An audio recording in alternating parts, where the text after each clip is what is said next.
Hey, everybody. Welcome to our show today. Very, very pleased to be here with another really, really talented, natural, holistic veterinarian, Dr. Keith Weingardt, who is also a supplement formulator for a company called Thorne, a company that I have personally used a lot, especially way back in the day. Like, this is a long time now, about 24 years ago.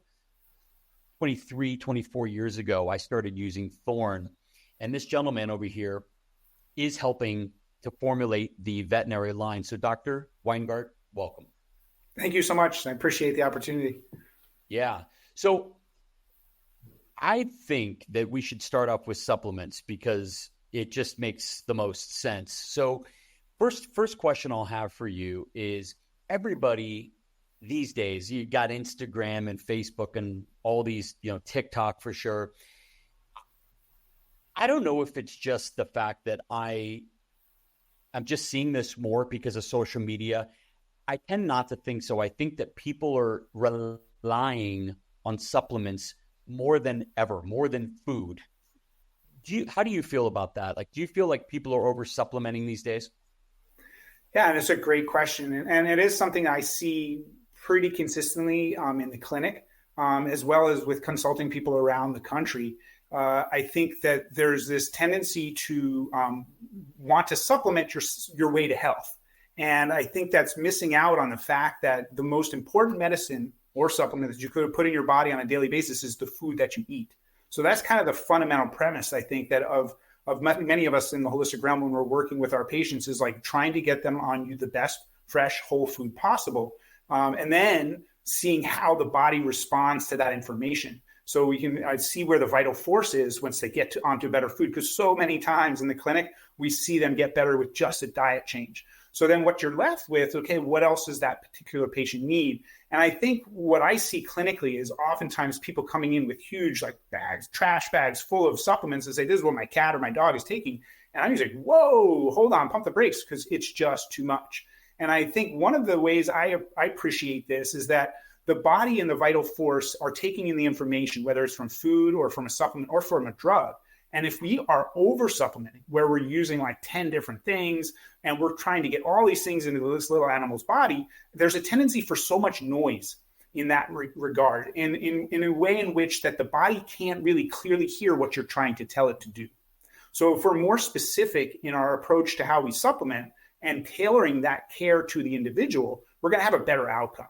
So rather than kind of like bombarding the patient with a whole litany of different substances, why don't we kind of really critically evaluate what does that patient need to really be the healthiest that they could be? Yeah.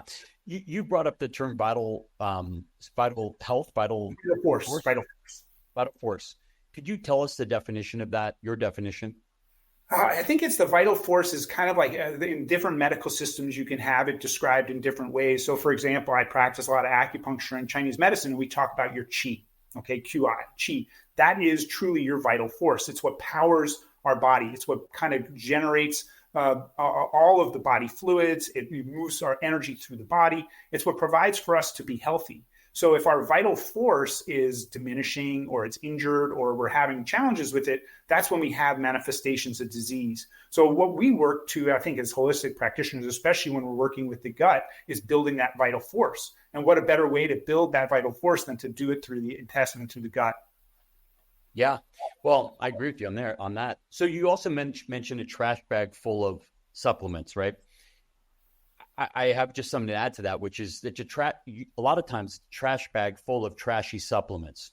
Yeah. And so how do you define quality supplements? Because if you think about it, a lot of these are made from foods, the good ones.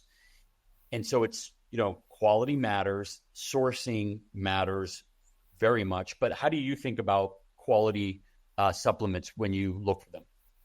I think it's a critical consideration when you're choosing any sort of supplement for your pet. And, I know I was looking over Gussys gut stuff. I mean, the sourcing that you guys use is impeccable. I mean, to the level of sustainable, all that kind of thing. And organic is just the basic, right? Which is, I think oftentimes true to the form is that you get what you pay for. So if you're actually buying a supplement that is really cheap and you're like, wow, I can get this supplement so cheap. Buyer beware, because what you are getting may not actually be what you think you are getting. So I think there's ways that we can kind of approach this that allows us to best distill out what the company's intention is. What's their transparency around what they're doing? What are they? Where are they sourcing their ingredients, and how transparent are they about that? As well as also looking at the combination of things, like how are they developing? What's the architecture that underlies the philosophy with how this formulation was put together? Sometimes I feel that there's a lot of kitchen sink supplements, which can tend to be almost like trying to cover every base in one type of thing, which again falls back into that whole too much noise for the body to figure out. I think we also are in a time where we have something like the National Animal Supplement Company, which is National Animal Supplement Council, I believe it is. Yeah. So in which case that what they're doing is trying to set a standard. So we all have like a level playing field where we can say these manufacturers are jumping through XYZ hoops so that we know that they're transparent, that they're, the sourcing of materials, what they say is in the particular supplement is in the supplement, which I think is really important because there's nobody else regulating this. So if we don't have somebody who's doing the due diligence to kind of hold the manufacturers and supplement producers to this standard, then I think it becomes like the Wild West, which is like almost in the human field. And I think what the NASC, the National Animal Supplement Council, what they're doing is actually setting a standard for the humans to kind of look at how we can try and somewhat regulate what's going into here. Hey there, this is Rob Ryan. I just want to say how much we enjoy making this content for you here. And if you are enjoying it, would you like our video down below? And would you subscribe to our YouTube channel? It sure does help us get discovered by more people like you who need information like this. And also down below in our description, the top link is to our trial pack. We hope you'll order one for your dog so your dog can have fermented superfoods that give them nutrition like they can't find anywhere else. Hard to get nutrients that are easily absorbed. Thank you very much. Now back to the show. When you talk about, I like this word noise a lot that you use for a lot of supplements in the gut of our animals. I had a vet who used to say that it's just this supplement soup that's created that it's like the body can't sort and separate. There's just too many things going on. I thought that was a really interesting way to think about it, but I like this noise idea. It's the same thing. It's a different way of thinking about it. But tell people listening and watching who don't understand what that means. Like, why would there be noise, or why would it be supplement gut? If a supplement in and of itself is really good, why wouldn't 15 that are individually supposed to be good be bad together? Yeah, because I guess one of the things we have to look at is the bioavailability of some of these ingredients and like how the body recognizes these particular supplements as substances that should be in the body. So, for example, when you're formulating with foods, as like Gussys Gut, is you're using what the body recognizes as an ingredient that it wants. That's why we do it. Yep. Yeah. And so, there's a tendency for some companies, and we do this too, is there is a synthetic nature of some of these things. And what is the bioavailability and how does the body respond to those things? So I think when we have this supplement soup or all of these things coming in, we can't be sure that the body is even recognizing some of these things because they are maybe in a synthetic form. We may also be having interactions between substances that we're unaware of. So I think that's something that can happen that we don't really have the studies to prove that, say, if I give XYZ supplement with this particular supplement, they're not having a negative interaction. Or are they potentially having a negative interaction with other things that are going on with the body? So when we have, I sometimes equate this to analogy is when you have as a parent, you have a disobedient child and you're telling them you need to do X, you're giving them like 10 different things to do. They're like, oh, or if you just say, just do this. Right? You tell them clearly one time, do this. That's going to get in a lot more into the brain waves and the acceptance into that particular organism, right? It's the same thing with a supplement. So if I might clearly, and this comes down to the, oftentimes being a practitioner where you can assess what is that particular individual's imbalance, because then you can say, I'm going to clearly ask this patient to do this. And I'm going to give them something like I may give Gussys Gut because I'm going to need that microbiome, need some support. I may use something else in that realm. But in addition to that, they may need a little bit of slippery elm. They may need some glutamine. or you may need a different, like, another array of like maybe some spores or some, Saccharomyces boulardii or whatever that is, retailer that. And then you're clearly telling the patient is like, here's your problem. Why don't we try this to fix it? So if I tell the patient that with the information I'm giving them, that's going to be much more in my practice. That's much more clinically successful because I'm very clear to tell the body what to do. But if I say, oh, you have this problem, I'm going to tell you with like 50 different things, the body just goes, whoa. So what am I absorbing? What do I need to absorb? Where do I need to put it? And then the pathways of detoxification, remember your body and your liver all have to process this information too, right? So are we on some level burdening the liver and the detoxification pathways with having to process all of these things? So we're creating some degree of stagnation in the liver that can then create even more problems. So, and the other thing you see too is like if I give like a boatload of supplements to a particular individual and they get runny diarrhea or they have an upset stomach, I don't even know what it's to. So I can't even say specifically like, oh, that caused it. Whereas if I have like 2-3 supplements where I'm very critically designing that particular protocol for that patient, I can say, okay, that may be the problem. Let's pull that out. Or I can start slower and work up and see if that still resonates. So if it's not resonating with the patient, you're going to have a better understanding. So I think it comes down to, this gets a little bit woo-woo and energetic, but it's all about managing the frequency and the resonance of that patient's energy. So I think that certain supplements have a higher frequency and they may find their way into resonate with that patient, whereas other patients may not. So you have to kind of find what works for the individual. And I think that's where we truly shine in our care, is when we're really clearly telling the patient what to do. Yeah. You brought up a glucosamine, for example, as a supplement. And there are multiple sources of glucosamine, and they're not all equal. There are really high quality food sources of glucosamine and other more synthetic biologics, we like to call them, things that are quasi-made derivatives in a lab. Correct. People don't realize that these things can be synthetically recreated, in the image of something that's completely whole. So they're based on foods, but they're not food. So the body, when you said doesn't recognize them, the body just goes, well, I don't really get it, so I'll absorb 2% of it. So, can you speak at all to the, like in our business, in the raw, like we're very pro raw vegetables. If you were to grind up our ingredients that are in our formula daily, for example, there's 19 ingredients in there. If you were to put it all in a blender raw, your dog, a healthy dog, healthy gut, would absorb about 5-ish%. And this depends on the dog and the gut and all that stuff, but it's basically a 5% from what all the microbiologists we talk to and vets tell us, about 5% of the goodness, the value in those vegetables, the polyphenols, phytochemicals, all that. When you ferment it, you've kind of pre-digested it, made it more easy for the body to recognize and assimilate it. And vets tell us anywhere between 15 and 30%. And again, devil's in the details, just depends on the animal. But there is a noticeable absorption difference. And so that's the bioavailability term that you used. That is it available biologically through your animal? Can your animal recognize and derive the benefits of that thing, that supplement?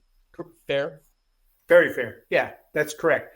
Okay, cool. And so tell us what you're involved with at Thorne, because again, fan of the brand. Tell us what you're involved in whatever you can tell us. I know you probably have a nice NDA with them, but what cool things are you working on there?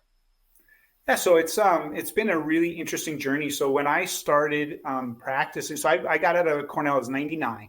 So I've been doing this for a little bit. I was into emergency and critical care, and during that time started to have what I call the awakening, where you start to see, you start to question, and you see things. And then what happens, and I think this happens with a lot of people, is your own dog gets sick and you're really limited in what conventional care has to offer. So your mind gets blown open to all these different other possibilities. And that's what my journey has been, very much like that. But early on in the early 2000s, when I started my first holistic practice in San Diego, California, I was turned on to ThornVet, and the first supplement that I ever prescribed for a dog was their Gastroplex. It's now called their gut health formula.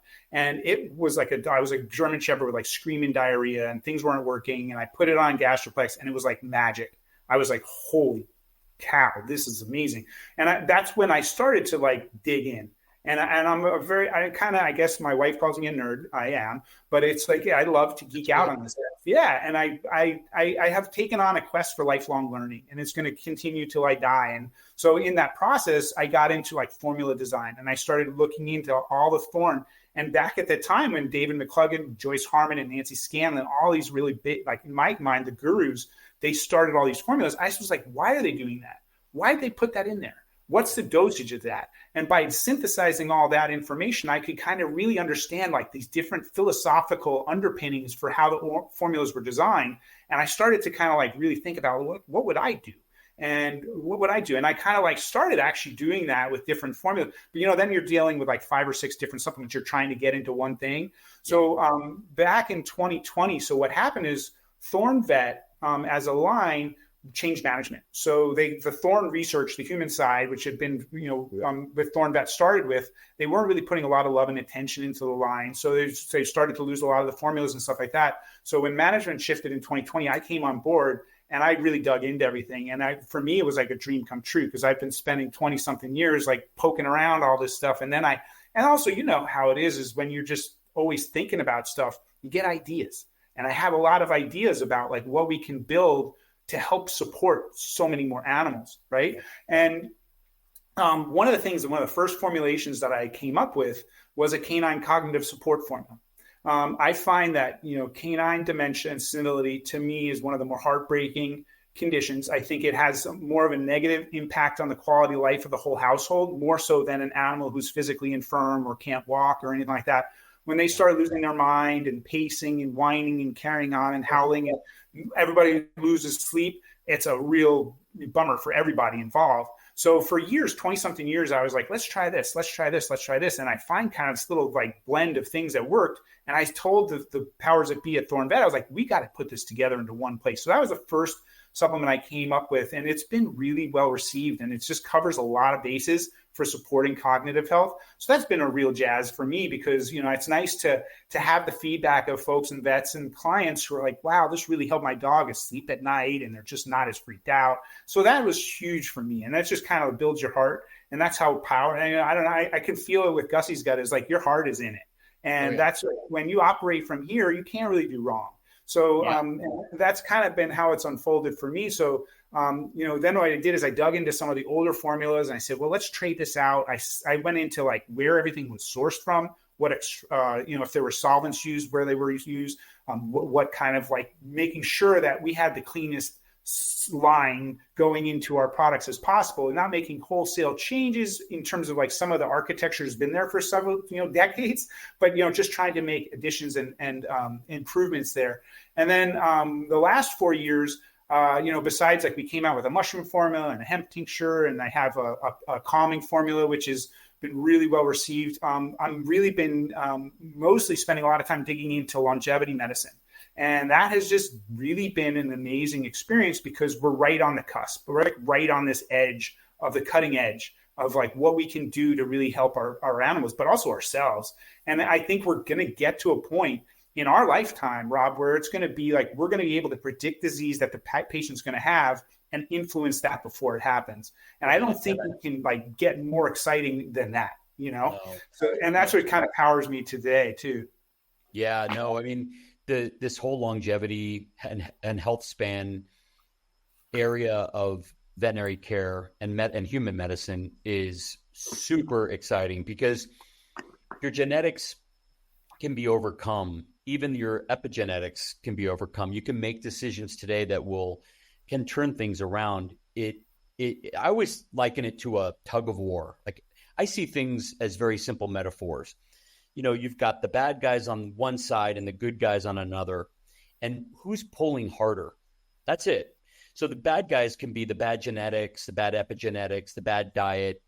Who's pulling harder? And so you can make those changes and decisions and have a better team on the good side. And it really is that simple. Now you can zoom out from that, and it obviously has to do with your dog and, lots of conditions, things that your dog, if you have a rescue, there's a lot of things you don't know. Right. About your dog. So now I just want to real quickly acknowledge the story you brought up, which was your dog, Max, right? He got you into all this, right? Yep. Yeah. So, God bless dogs, man. Like they will blow you. They will literally crack your head wide open and change your whole life. I mean, they're our best teachers. They're the Buddhas and they're the Buddhas. Yeah. Yeah. So, so much to say on this. So, what you said was really cool. Now, the brain supplement, I have not seen this brain supplement. I have not looked at it. I'm going to just guess it probably contains several things, but phosphatidylserine. Maybe? Correct. Yeah. Okay. Choline.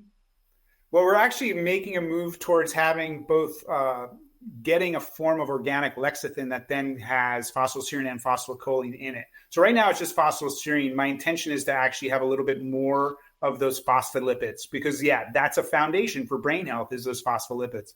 That's amazing. Back to the noise in the soup and the too many supplements. I mean, I also think shouldn't we address if you got a young healthy dog or even an older healthy dog, don't make the mistake I made, which is 25 years ago. I was doing preventative supplementation, which the jury's out. I'm such a nerd. 25 years ago, I read this book. Actually, sorry, no, that's not correct. When I was 16 years old, which is way more than 25 years ago, about 24 years ago and change is almost 25 when I got my first dog. So back in 2000. So with regards to the book I read, I was 16. I read Life Extension by Dirk Pearson and Sandy Shaw. Now, they famously started the Life Extension Company, which they sold, and now a company makes supplements under Life Extension brand. But when I read this thick book, which, by the way, I don't love reading. It's not a joy. It's not a natural thing. I have to be really interested in a topic, and supplements and health and natural health is really my topic. When I read this, I read it as, I don't remember if they specifically said it, but there's supplements can provide the dials, the small dialing, and the levers, the big levers that you can pull in health. So where you lack in something, you can move a big lever. Where you need a fine adjustment, you can dial up just real finely your health. And when I heard that made sense to me. And so I was very pro supplement. So I over supplemented my first dog. He didn't have any health complications from it. He was ultimately fine. He didn't have a lot of weird, reactions to it. And I didn't give him more than probably 3. But I did start him at the age of 3 because I was obsessed with keeping him alive longer. I'm going to squeeze out as many great years as I can. I know it's hard to do the same thing. Yeah. Yeah. So anyway, I just that's my background. And so I made this mistake. So do you feel that way with people who have healthy or especially young pets that you just say, try to go the whole food route, get that really super dialed in and don't worry so much about supplements? That's generally where I tend to lie. I'd fall into that camp of I work really hard to feed the best diet possible. And then I would, if I did anything, I would incorporate, something like Gussys Gut, where you have a whole food, superfood kind of thing, where it's going to be filling in any holes. It's going to plug in a lot of, potentially imbalances that could happen with feeding the same diet over time. The other thing to remember too is that we live in a toxic soup of a world, and I think that even a young, healthy dog, their avenues of detoxification are burdened. Right. So I think sometimes a little spring cleaning, a little milk thistle flush for the liver, a little bit of dandelion, a little burdock root, kind of those types of things. I'm also a believer that the energy moves with the seasons. So we have a very circadian flow of our energy. And there's many of us and animals who fall into these imbalances where the energy in that transit with the circadian flow gets stuck. And when we find that pattern of imbalance, it's important to address it. So they may still be working through their problems on their own. Yeah. But I think one of the ways to look at it, Rob, is that we're not really, we're just trying to help that vital force work as optimally as possible. So sometimes what we do is we're nudging. and that's what an herb or a supplement does. It just nudges you back into that degree of balance. So we can find that resonance, what works to keep that animal in that optimal kind of like frequency. So when we're working with these things, I think young animals can really benefit from supplements that are specific, like very carefully prescribed. I wouldn't put a young animal on like 10 different things, but my little dog Otis, he goes on stuff. I rotate him through things, and I think it's helpful for him. I just kind of sense where things may be out of whack. For example, like he got like a pretty bad gastroenteritis from getting into a carcass. I spend a good part of my time up in the woods in a cabin with, and he found a dead carcass. I mean, that's what dogs do. And he got into it. And before I knew what was happening, he was a rip-roaring GI dog. So, of course, that's where I reached for my supports, right? Because it fit that individual at that particular time. But I do think there is something to be said for certain supplements that can be rotated in on like almost like a seasonal basis, or when you find animals have tendencies to problems in certain times of year, working through that, like animals with atopic dermatitis or environmental allergies. Up here in the Pacific Northwest, it's like the pollen capital of the earth. It's like the most intense pollen season. I mean, if you look on the pollen maps in like May, June, it's like red. Like where I live is red. And I must have never had an allergy before I moved to Oregon. So it's one of those things. And I think that's where we can do our housekeeping, where I can come in and I can do some work on my liver, or I can work on that patient's liver. I can also do things to modulate histamines. I'm a big believer in medicinal mushrooms. I think medicinal mushrooms are food, right? So they're a food medicine. And that the real power of those mushrooms is not just giving them in a short term. It's over weeks to months to years of the body being introduced to these compounds that you're really shifting the ball game of how the immune system's responding to things. One of the things I got into in this longevity rabbit hole is looking at what's called KEGG pathways, which is the Kyoto gene pathways. And we're looking at things that I never learned in vet school. So you're looking at things like mTOR and AMPK and sirtuins and all these different gene pathways that we can actually influence. So why not do some of that? Right? Why not intermittently? So I'll have an animal like in my clinic, put them on like a mushroom formula for a little while. Then I may actually put them on something that have a really high polyphenol oxidative stress reducing kind of combination.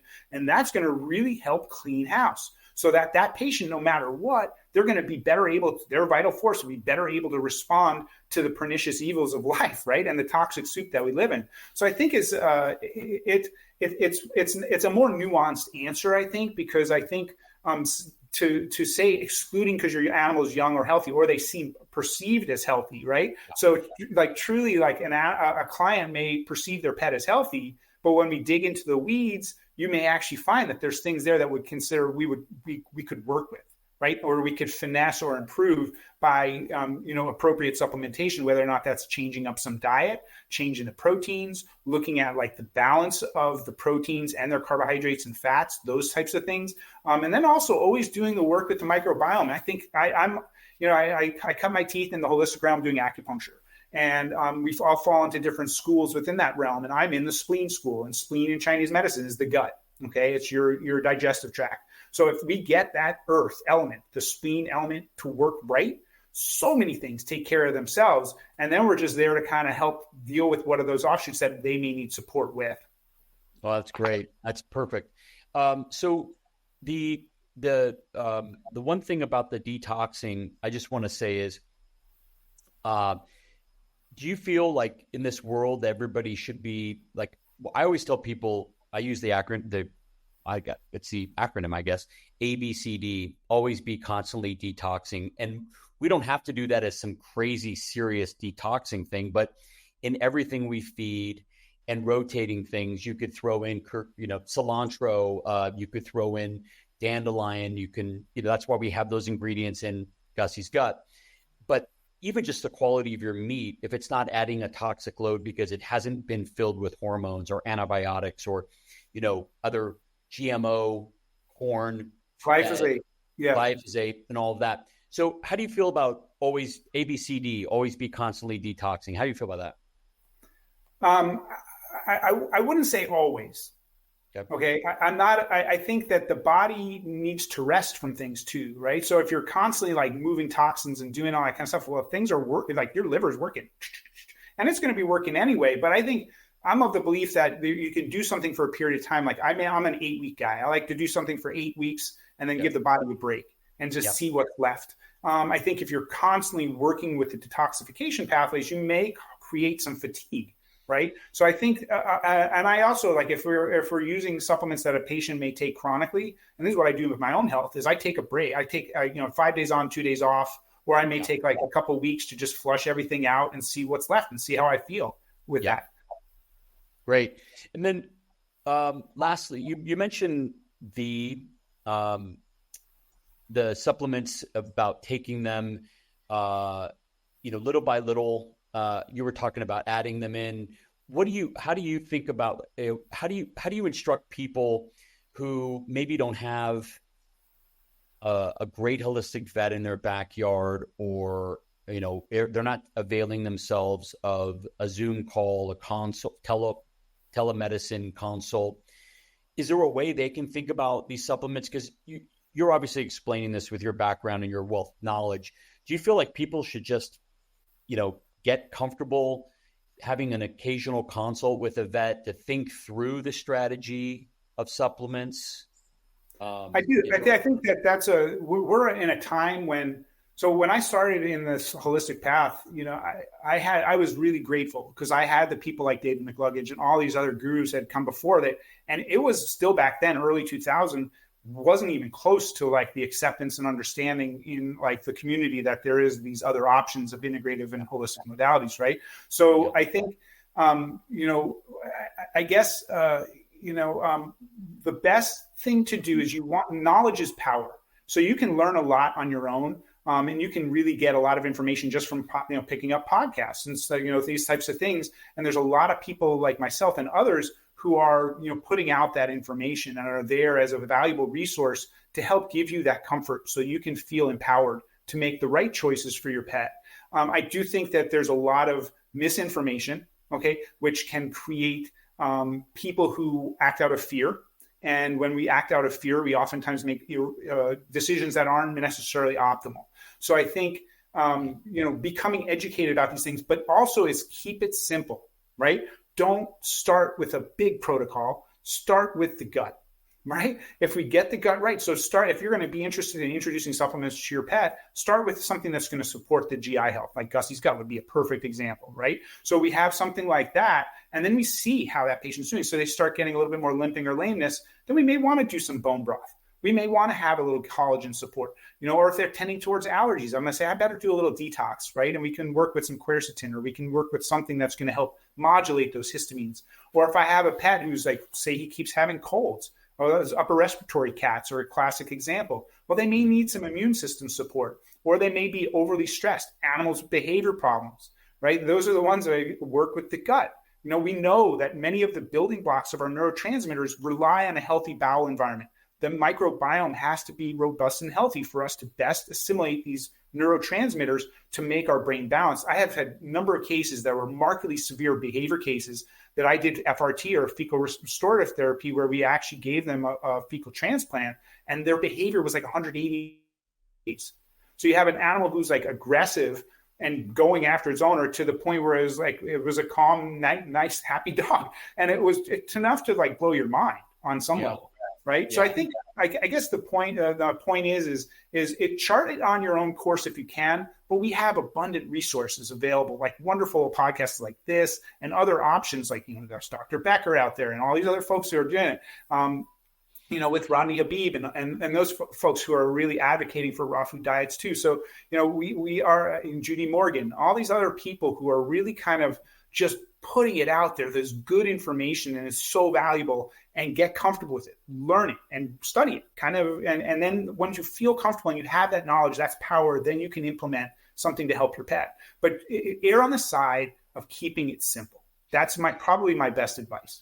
Yeah. I think with the democratization of information is great, but what you end up having is people with experiences that are selling it as prescriptions and information. They're saying, well, it worked for my dog, you guys should be doing this. And so if you see those things, what you have to do is recognize that when you see things, it's good to get verification, and it's much better to get verification from experts like the names you mentioned, really good guests on podcasts.